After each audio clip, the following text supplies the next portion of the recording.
তো আমরা এখন করব এক্সারসাইজ 1.3 এর 1 এর অঙ্কগুলি, যেখানে লেখা আছে নিচের অঙ্কগুলিতে দশমিক বিস্তারে প্রকাশ করো এবং প্রত্যেকটি কি ধরনের দশমিক বিস্তার তা লেখো। দশমিক বিস্তারের মধ্যে দুটো থাকে, একটা থাকে অসীম আর একটা থাকে সসীম। অসীম কোনগুলিকে বলে? যেটির কোনো সীমা নেই, এগুলো হলো অসীম। আর সসীম হলো যেগুলো সীমা আছে।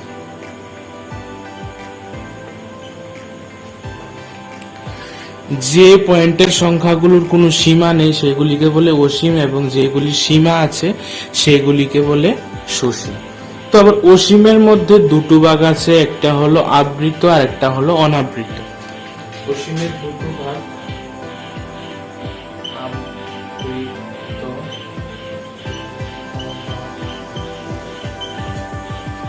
অসীমের হলো দুটো ভাগ, একটা হলো আবৃত এবং অনাবৃত। এখন আবৃত আর অনাবৃত কোনগুলি, এগুলি আমাদের জানতে লাগবে।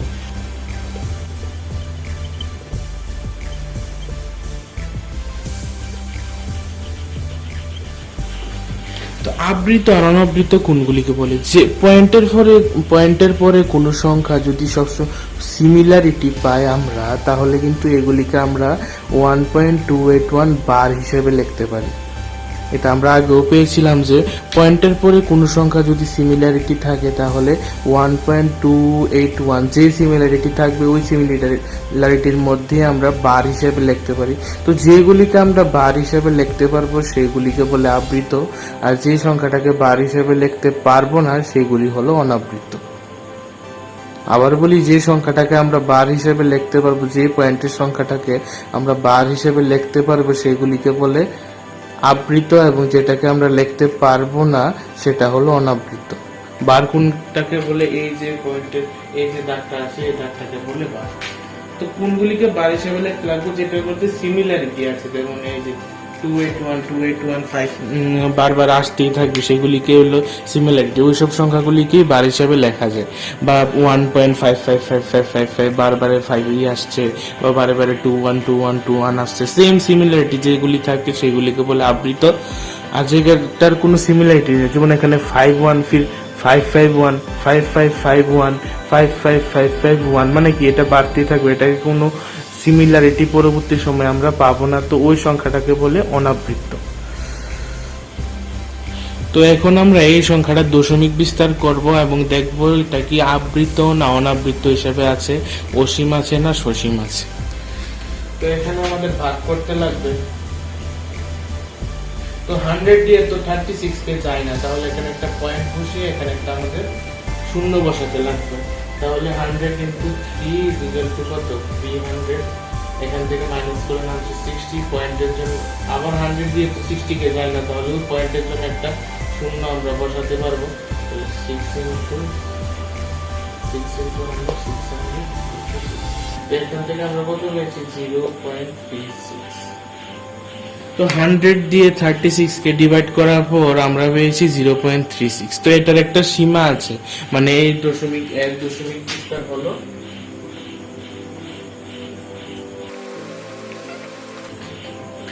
দশমিক বিস্তার হলো সসীম, কারণ 0.36 আমরা এখানে একটা পার্মানেন্ট সংখ্যা পেয়ে গেছি, কোনো ডট ডট বসানোর এখানে কোনো কারণ নেই। তো দশমিক বিস্তারটা হলো কি? সসীম। তাহলে এখন আমরা একটা অসীমের মধ্যে দেখি কি আছে।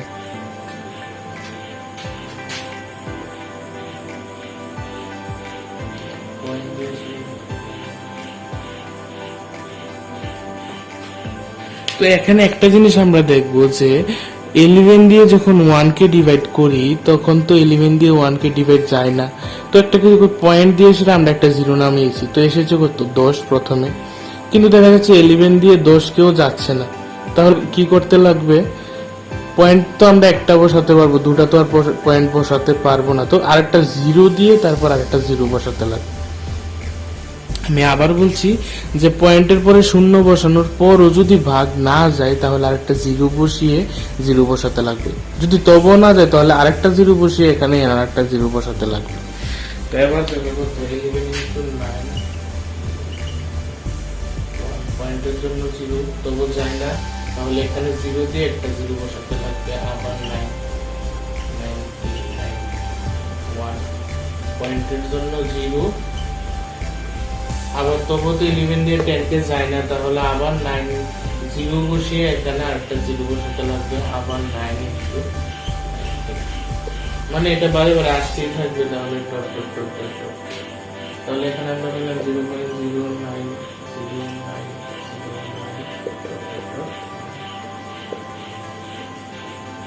তো এখানে দেখো, এখানে আমরা সিমিলারিটি পাচ্ছি বারে বারে, কারণ বারে বারে 1 আসছে, 100 বসছে, 99 বসছে, আবার 1 আসবে, এখানে এটা আসতেই থাকবে কন্টিনিউ। এর জন্য 0.090909 করে আমরা ডট ডট ডট দিয়ে দিয়েছি। তো এখানে 0.0909 বারে বারে আসছে, সুতরাং এখানে আমরা লিখতে পারবো 0.09 বার, কারণ 09টা যেহেতু বারবার আসছে, সুতরাং 09 উপরেই আমরা কি লিখবো, বার লিখবো। তো এর দশমিক বিস্তার কি হবে? সুতরাং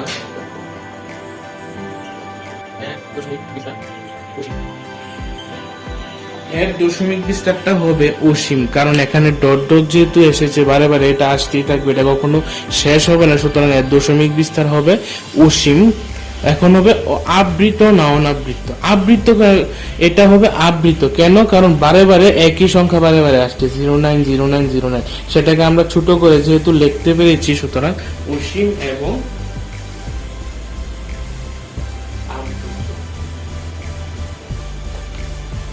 এর দশমিক বিস্তার হবে অসীম এবং আবৃত। তাহলে আমরা আরেকটা ট্রাই করি।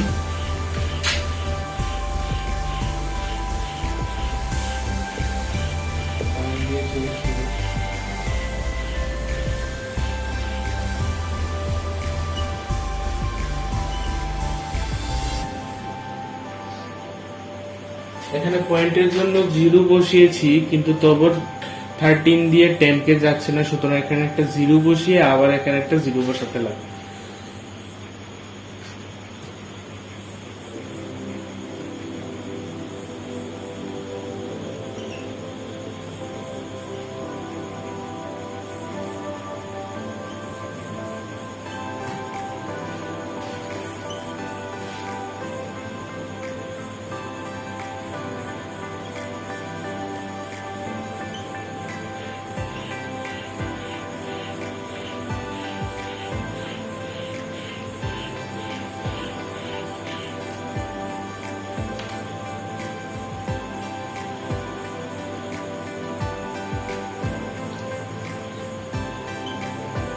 যে এখানে ভাগ করতে করতে করতে করতে আমরা ভাগশেষ পেয়েছি কত, 3। তো 3 কে যদি আবার আমরা পয়েন্টের জন্য 0 বসাই, তাহলে কত এসে পড়ে, 30।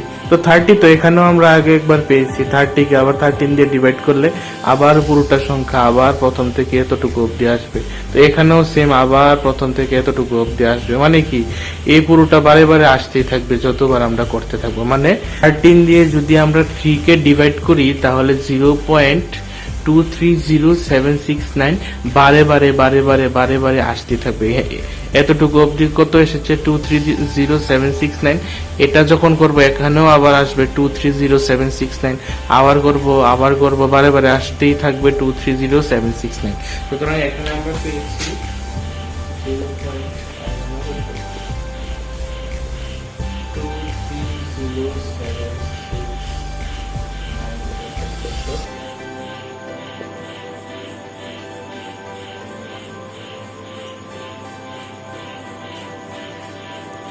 যেহেতু 230769 বারে বারে রিপিট করছে, সুতরাং পুরো 230769 উপরেরই বার বসবে। তো এর দশমিক বিস্তার কি হবে? এর দশমিক বিস্তার হবে অসীম।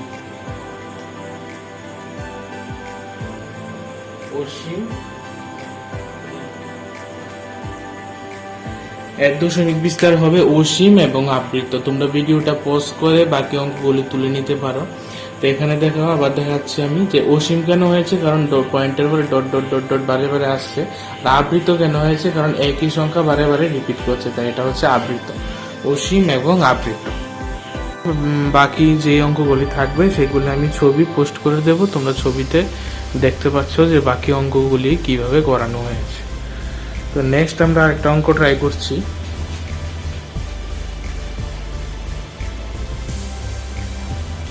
তো নেক্সট আমরা যে অঙ্কটাতে যাচ্ছি সেটা হলো 2 নাম্বার যে অঙ্কটা আছে, লেখা আছে তোমরা জানো 1/7 ইজ ইকুয়াল টু 0.142857 বার। দীর্ঘ ভাগ প্রক্রিয়া অবলম্বন না করে আমাদের লিখতে লাগবে বাকি যে ভ্যালুগুলি দিয়ে দিয়েছে আমাদের 2/7, 3/7, 4/7, 5/7, 6/7 এর দশমিক বিস্তারের মান কত হবে সেই মানটা আমাদের বের করে দেখাতে লাগবে। তো এটাও একদম ইজি আছে, যার পিকচারটা আমি সেইভাবে আপলোড করে দিচ্ছি এবং পিকচারটার মধ্যে আমি তোমাদেরকে বুঝিয়ে দিচ্ছি যে 2/7 মানে কি 2 ইন্টু 1/7, এর মানে কি 1/7 এর ভ্যালু তো আমরা আগে থেকেই জানি যে এখানে দেওয়া আছে। তো আমরা 1/7 এর জায়গায় কি লিখবো, 2 ইন্টু 1/7 এর জায়গায় যে ভ্যালুটা দেওয়া আছে 0.142857 বার। তারপর কি করব, 2 এর সাথে ওই বাকি সংখ্যাটার গুণ করে দেব, গুণ করে যে রেজাল্টটা আসবে এই রেজাল্টই হলো 2/7 এর মান। সেম ভাবে 3/7 মানে কি 3/7 এর ভ্যালু হলো 3 ইন্টু 1/7, এর মানে 3 ইন্টু 1/7 এর যে ভ্যালুটা আছে সেই ভ্যালুটা, তাহলে 3 ইন্টু 1/7 এর ভ্যালুটা ইন্টু করলে যে ভ্যালুটা আসছে ওইটাই হলো এটার মান। সেম ভাবে 4/7 তোমরা পিকচারটাতে দেখতে পাচ্ছ 4/7, 5/7, 6/7 সবগুলি কি রকম করে হবে, এরকম করেই হবে। 6/7 কি হবে 6 ইন্টু 1/7, 1/7 এর ভ্যালু কত 6 ইন্টু 0.142857 বার। তো 6 এর সাথে এই পুরাটা যদি আমরা ইন্টু করি তাহলে আসবে 0.857142 বার। তাহলে আমরা 6/7 এর ভ্যালুও পেয়ে ফেললাম।